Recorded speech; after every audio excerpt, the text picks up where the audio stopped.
Right, so first experiment. There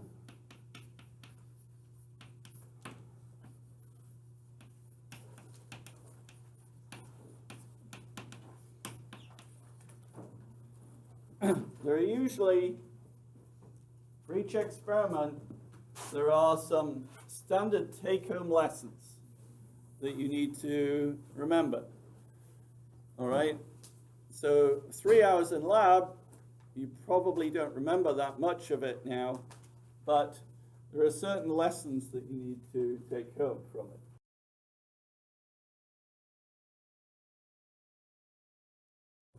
For example, so urea, if you have a sample of pure urea, it will melt at 132 to 133 degrees C, assuming it's the standard crystal structure that urea has. But it's not unique, meaning you can't assume that because it melts at 132 to 133 that it must be urea.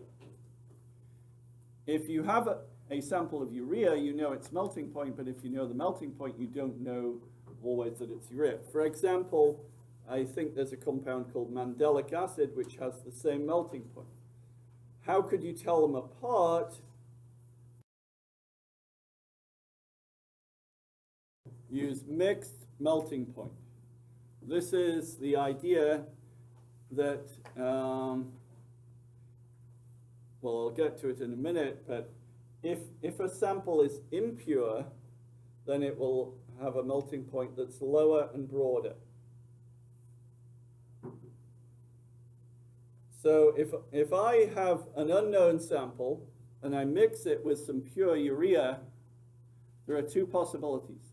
If my unknown sample is another sample of urea, then what would its melting point be? That. But if the other sample is, say, mandelic acid, all right?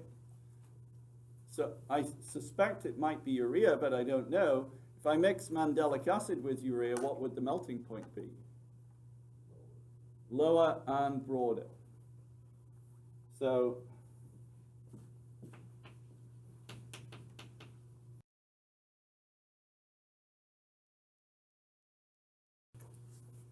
and that assumes that that it is another organic compound which would dissolve in the mixture. If it were something like ground glass, then it wouldn't dissolve, then ground glass wouldn't melt at 132 to 133 either. If we have urea which is perhaps 97% pure, 96% pure, it might melt just a couple of degrees lower, and now instead of being a 1 degree range, it's a 2 degree range. If it's maybe 93% pure, then it might be 125 to 129 degrees C. If it's only, say, 85% pure, now it might be 110 to 118 degrees C. Something like that. I might ask you, why do you heat it at 2 degrees a minute and no faster?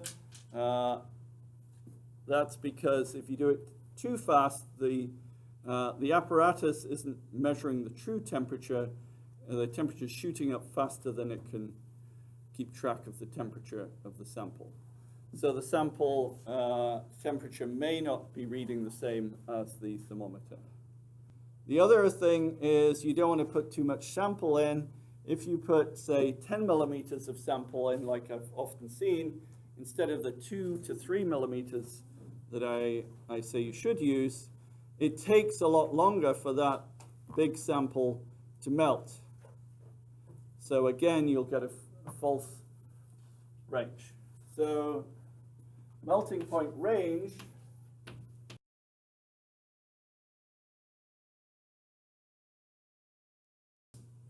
common question I'll ask is this sample pure? And clearly, if the range is broader and lower, then it won't be. That's actually the reason why we take melting point ranges is it tells you useful information on purity. Okay, any questions before I move on to the experiment 2? Experiment 2 was on recrystallization. And a couple of things on solubility. Hopefully,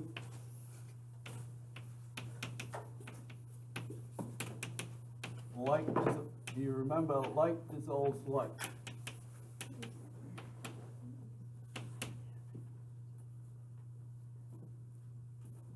And, sorry, is it hard to read at the back? No, I will. Oh, okay. All right, good.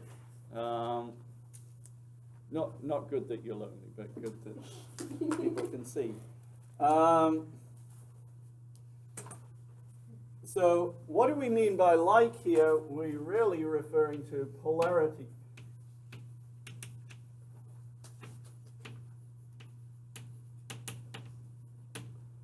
So if something is very polar, like sodium chloride, it will tend to dissolve in polar solvents like water. If you have something non-polar, like naphthalene, it will tend to be soluble in non-polar solvents like toluene. So, and structurally those things are somewhat, well, I guess water and sodium chloride are. So it's based on like dissolves like, but for recrystallization, we don't want something to be too soluble. Can you remember the criteria we use for judging a suitable recrystallization solvent? It has to dissolve hot but not cold. Right. So we want the solute to be soluble hot but insoluble cold. If the stuff is soluble in the cold, what's the problem? It's going to come out in the full phase. So if we have something that's soluble cold, then when we come to filter the crystals, we'll get nothing out because it's soluble. So if you're doing solubility tests and you find it dissolves in the cold, give up on that solvent choice. But if it's insoluble hot, what's the problem with that? You'll still get a good yield of crystals. Sorry? It's not going to be pure because we need it to dissolve in the hot solvent in order to release the impurities into solution. If we use a solvent that the solute doesn't dissolve in, we're going to have crystals that are like little cages that have impurities trapped inside those cages. So the impurities will stay trapped inside the crystals. They won't get released. So you may purify it a little bit because you'll take some impurities off the sides of the crystals, but the bulk of the solid isn't going into solution if it's insoluble hot. So that's why you want it to go all into solution when hot. Then you cool it slowly.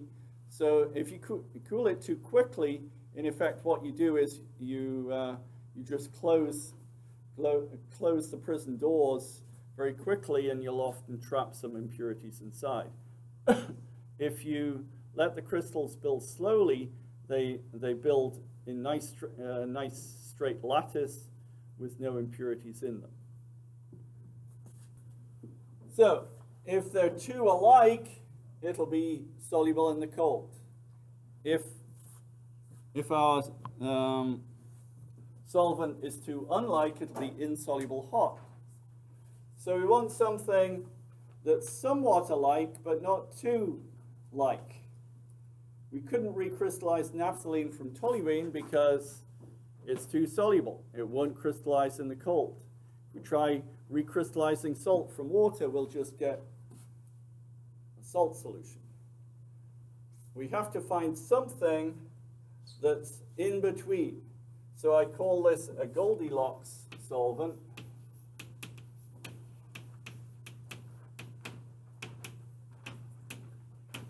Where the solute is just soluble enough. If you know the Goldilocks story, the porridge is just hot enough. It's not too hot like daddy bears.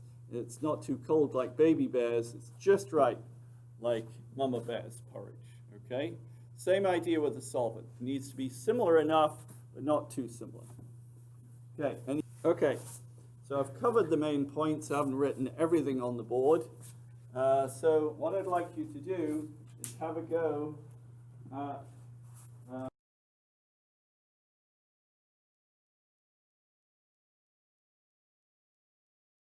question 2.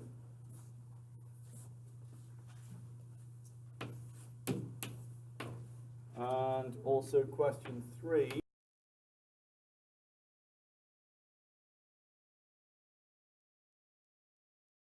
There aren't any good atom economy questions on here. Maybe before I introduce a lot of green chemistry into the class. So, but you will almost certainly have either atom economy or E factor on yours.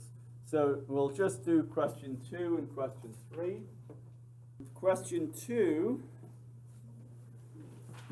Which is the best solvent for recrystallization?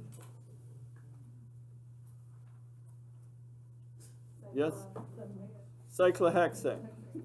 Toluene could also work, but would probably give low yields. Cyclohexane is the one that's soluble hot, insoluble cold. After filtration, what's contained in the filtrate? That's the liquid part. Impurities and cyclohexane, a little bit of Y.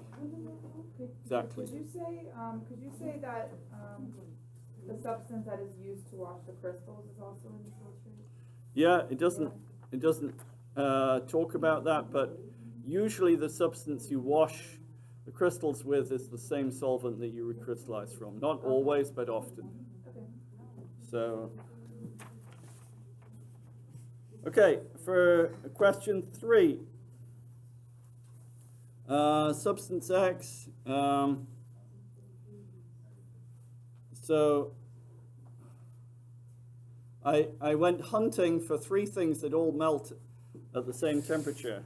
So benzoic acid, 1-methylphenanthrene, and 4-aminobenzophenone all melt at 122 to 123. So X is mixed with each one in turn, the melting point taken, and it gives you some results. So notice that with benzoic acid, the melting point is lower and broader. That indicates that benzoic acid is acting like an impurity. 4-aminobenzophenone, lower and broader, acting like an impurity. But 1-methylphenanthrene has the exact same melting point. Therefore, we can identify X. We can identify it as 1-methylphenanthrene. Now, if I'd asked the same question and the 1-methylphenanthrene melting point was lower and broader as well, then you'd have to say we can't identify X. It must be something else that melts at that temperature because none of them give the same melting point. So that's really a question about mixed melting point, which I talked about earlier.